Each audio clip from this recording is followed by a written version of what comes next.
Abituriyentlərin uğur əldə etməsi üçün nələr məsləhət görərsiniz? Layla Xocayeva, Olimp Akademiyanın ingilis dili müəlliməsi.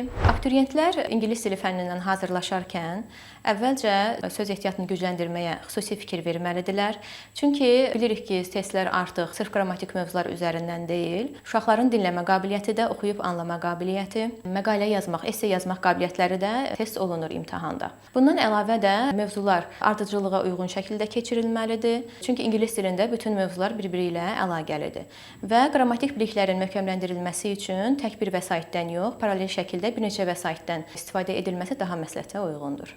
Olimp Akademiyasının riyaziyyat müəllimi Arif müəllim uşaqların uğur qazanması üçün birinci planlı şəkildə çalışması lazımdır.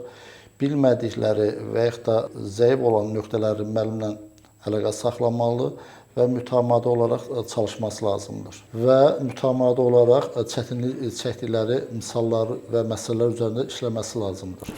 Abituriyentlərin uğur qazanması üçün bir müəllim olaraq nəyi tövsiyə edərdiniz? Mən Olimp Akademiya fizika müəllimi Məmmədova Aydan.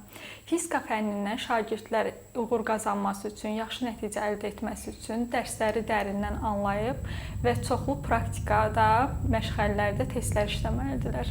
Və hər yeni mövzu keçdikdən sonra əvvəlki mövzuları mütləq şəkildə təkrar etməlidirlər. Mən Olimp Akademiyanın tarix müəllimi Qoçqara Nizami. Abituriyentlərə ən önəmli məsləhətim ondan ibarətdir ki, imtahana hazırlaşdıqları dönəmdə ən əsası psixoloji olaraq özlərini imtahana hazır hiss etsinlər. Mənim müəllimin bir sözü var, həmişə deyirdi ki, əgər siz imtahana məğlub olaraq girirsinizsə, imtahandan qalib olaraq çıxmaq şansınız yoxdur. Buna görə də tələbələrə və şagirdlərə əsas məsləhətim ondan ibarətdir ki, imtahan dönəmində və yaxud imtahana hazırlaşdıqları dönəmdə özlərini psixoloji olaraq imtahana tamamilə hazır hiss etsinlər və öz əhval-ruhiyyələrini yüksək tonda tutsunlar.